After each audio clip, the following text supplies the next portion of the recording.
Hello everyone, welcome to today's edition of Being Sam I Am Sam I Am, coming at you live on this rainy day in Washington. I live by the hospital, let's let that pass. Hello. Yeah, so it's a rainy day in Washington today, but you know what they say. April showers bring May flowers, but it's May. Okay, well guess what? They right on time. They right on time. Oh, I gotta take a picture in front of that. It's a big A, like Andre. Yeah. So let's look on the bright side of life. This rain is gonna make the grass green. It's gonna make the flowers grow. It's gonna make everything better again. Rain is rejuvenation. Yeah. Look at this. You better shut up with this effect you're giving to the people today. Oh my God, I'm just so happy. You know, I've learned to look at life 3 ways. Okay? 4 really. Your way, my way, God's way, and the universe. Okay? And no matter what you put out, it always comes back, this and that. Don't live as so pessimistic like that. You know what I'm saying? You can't, I mean, you can. You can live any way you want to. Those ponchos, I told y'all we should get 200 ponchos, go to Smithsonian and sell them for $5 at the Metro. That's what we should do. So says I. And make sure you get those little world wildlife ones with the pandas on them. You know, so then that way they will say, well, it'll have Washington on them. You know what I'm saying? Yeah, that will work. Anyway, that's another concept for you. But yeah, I don't know. I just been living like every day is a treasure. You know, it is. It definitely is. And knowing that the treasure is vast. I like to say the word booty, but you know, it is, you know. I tell the story all the time of scions versus sirens. If you don't know the difference, look it up. Versus oracle. Somebody, close buddy of mine, was making fun of oracles. Was like, oh, I'm an oracle. I can see into the future, this and that. And I'm like, first of all, that's not what oracles do. Oracles don't do that. Oracles are literally messengers of the gods, of gods.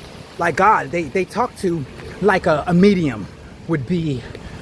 Yeah, because I guess like, yeah, people who passed on, I consider them gods because they're immortal at that point, you know. So that's how people look at they look at reincarnation like that, you know. Like, is this the beginning or is this the end, you know?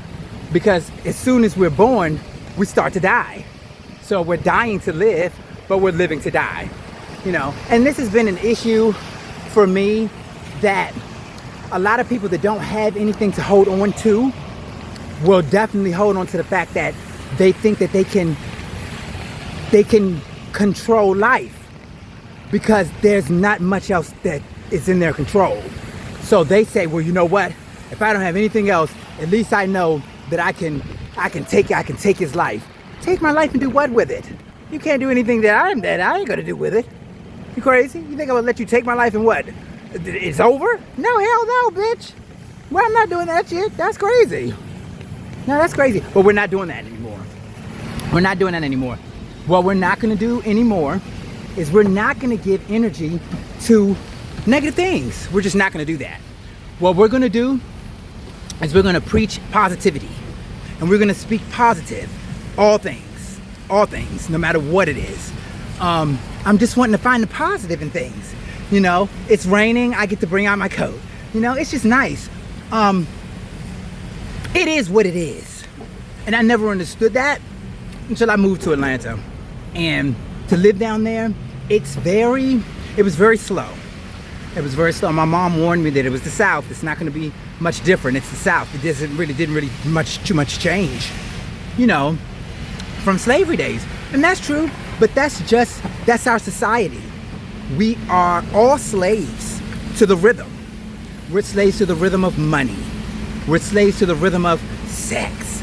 We're slaves to the rhythm of addiction and pornography and all things taboo. And everybody should do this exercise that I am introducing in my course, the Believe in Me course. Okay? The first day, you get a mirror, a handheld mirror or a camera or anything you can see your reflection in. Preferably the A35. Look at that thing. Preferably the A35. I'm gonna film my whole web series on this thing, I'm telling you. And you just look at yourself and just look and keep looking and look, and let 5 minutes pass and let 10 minutes pass, and just gaze at yourself and just look at yourself, and just you'll start to see your face will start to change. It'll start to, you know, rearrange, and you'll start to see a different person. And that is the inner person. When you relax your two eyes, your third eye opens. And that's what we're working on. We're working on everybody thinking on the same brain length. And it happened. It happened the other day. It was 3 people in the room, myself and two other people. And we were having a conversation about a mutual friend. We all knew this person. We were able to have a full conversation without saying their name, without giving a description. We just knew based on who, what, why, when, where, and how, using one of those context clues. And we were all able to get on the same page, the same brain. That it was weird for them to experience it. I said, we just did it. They said, oh shit. Yeah. So just imagine being able to have a conversation with someone, and you don't have to say, oh, well, you know, so-and-so said this and so-and-so said that. It will be the end of he said, she said. It'll be gone. It will be gone. And that is the Omega Project. Alpha and Omega, the beginning and the end. Because everything that has a middle had a beginning and has an end. You just don't know when it is. You know, so I'm finding out that a lot of people are inspired by people, by what people do. I'm inspired by what people do. You know, I look at people that I see on TV or people that I see on the internet, and it inspires me to, you know, oh, I like that jacket. Let me get that jacket. Or, oh, I like that bag. That's a nice bag. Like, people who are in the forefront are what we look at. They are who we model ourselves after, who we strive to be. They are the haves in our society, which is very small-minded. It's very just a very bad. It's not even bad. It's just we can think of bigger things. You know, I always shout out to Mary Kate and Ashley Olsen, because their destiny was written already for them. Okay, their parents did not say, hey, we want both of them to be on Full House, and we want one of them to work upstairs and one of them to work downstairs. What happened was their destiny was already written, so that baby was beautiful. And then they said, oh, there's 2 of them. Wow. So that means that it took somebody to think of a way to outsmart the system. Okay? It's been happening since the beginning of time. Adam and damn Eve, they were doing it. Listen, the one thing is you can't outsmart God. That's where she fucked up at. But shout out to my girl. I posted her video on my Instagram. She said, if betrayal was so forgivable, then Satan, Lucifer, would still be in heaven right now with God. He'd still be up there if betrayal was so forgivable. And I thought about that, like, did Jesus forgive Judas? Did Jesus forgive Peter? Did Jesus forgive the disciples that betrayed him? Or did he already know that it was destined? Did he forgive them? I don't know. Maybe he didn't. That's why they all killed themselves. But what did she say? Falling out of love is worse. No, falling out of love is hard.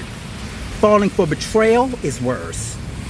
So I'm discovering that everything that glitters is not gold. Everything that glitters is not gold. Sometimes it's gold plated. Sometimes it's not even gold at all, you know. And you have to be able to decipher the facts from fiction. You do. Not real from fake. Not false from truth. No. Like real from fake. No. Reality versus, what's the opposite of reality though? The opposite of reality is, it's reality, and it's, what's the opposite of reality? Someone look that up. I need to know what the opposite of reality is. Like, what's the opposite of reality? I don't know. Fiction, I don't know. No, that's fact or fiction. That's the difference that you need to understand. What's facts and what is fiction. And there's a very thin line in our society when it comes to what is factual, actual, and logical. Now, it's logical to wake up every day and think you have $1 million in the bank, and you know you have $10 to your name, and you go out and buy a hat with the shit, and you know you need food.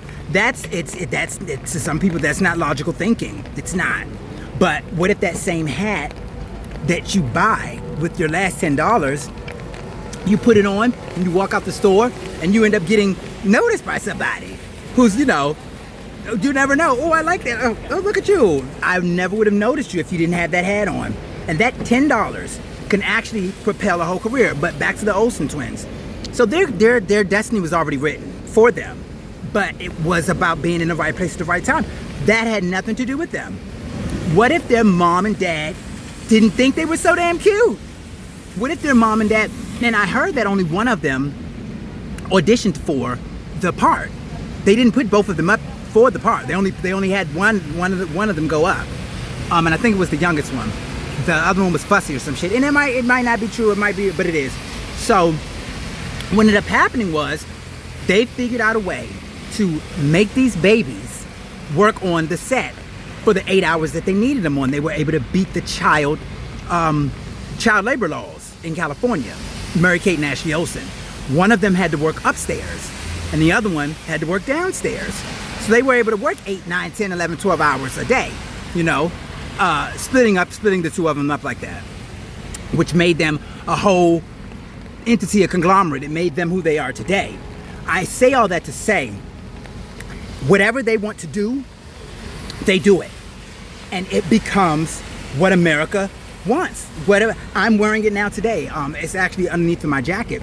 It's garbage chic is what they called it, because they put on what the hell they want to, but that is a societal mind. If you put on what you want to, don't care what anyone thinks about it, and you wear it and you like it, that's all that matters. It doesn't matter if it has a label on it. It doesn't matter if it's from Kmart. It doesn't matter if it's from Kohl's. It doesn't matter if it's from Coach. But in our society, it does, because we are based on what we're wearing. We are. And I have a series of projects that I'm about to start doing, but not projects. They're actually going to be like studies. I guess you can call them social studies. Like, I'm going to take a man and a woman, interracial couple, and take them apartment shopping. I'm going to take a interracial gay couple, an interracial lesbian couple, and I'm going to take them social experimenting. We're gonna go shopping for apartments in the 4 quadrants of Washington, D.C. Somebody might have a voucher. One might have a 6-figure job. The other one, but we're gonna see how people react to how we look. Not even what we're wearing, just how we look. Our complexion. If you notice that these are the transition lenses, they're gonna keep going up and down. If it's sunny out, you don't have to switch to sunglasses. They'll do it for you. These are AI, and everything is going AI now. So you're gonna start to see people's clothes changing colors. You're going to start to see people's clothes moving and shaking and, you know, oh, that belt's falling off. It's not falling off, it's falling into place. And that's what's going to start happening because our society, we're very bored. We get bored very quickly.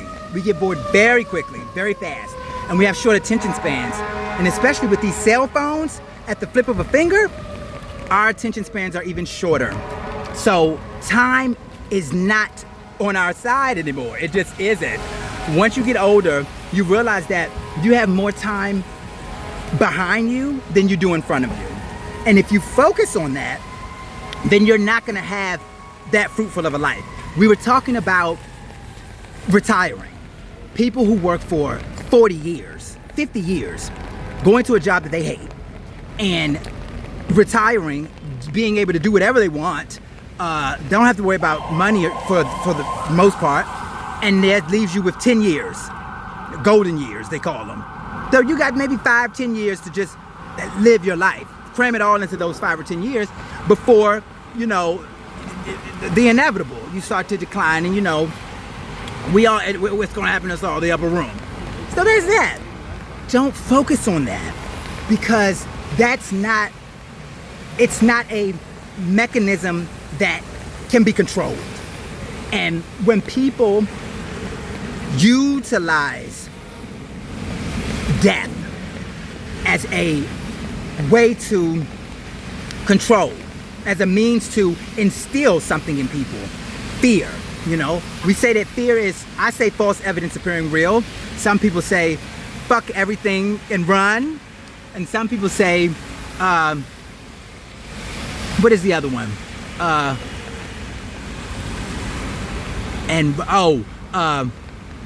Face everything and rise. That's what fear is. So looking at it those 3 ways, you can say false evidence appearing real, depending on what you're talking about. You can say fuck everything and run. That's fear.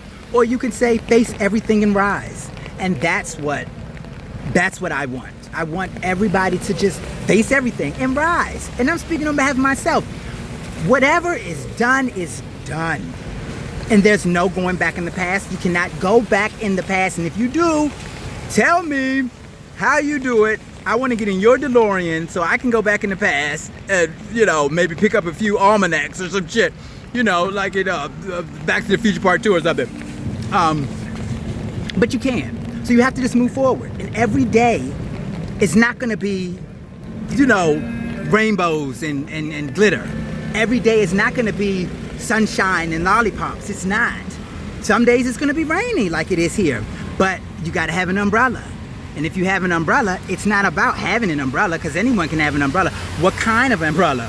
What does your umbrella say? What does your umbrella say about you? My umbrella says about me. Okay, so let me tell you the story about this umbrella real quick. So I was watching Are You Being Served? It's a television show that comes on in the BBC in the United Kingdom. And they have these umbrellas that are clear because it rains there a lot, and they want to be able to see through the umbrellas while they're walking. So I said, I always wanted to have one, So I finally got one. I found it on the Connecticut Avenue. Now there's this umbrella I gotta have. I'm not gonna tell anybody until I get it, but I might actually go look at it today. So we can see it. But I gotta have that umbrella, because it's not just about having what everyone has. It's about what you have speaking for you. You know what I'm saying? And some people, oh, that's a nice coat. Some people are like, oh, Gucci, this and that. It doesn't matter what the label says, even though I say I only like labels in 2 places: my clothes and my products. But it doesn't matter. If the coat, oh, that's a woman's coat. If I'm wearing it, it's not a woman's coat, it's a man's coat, because I'm a man and I'm wearing it.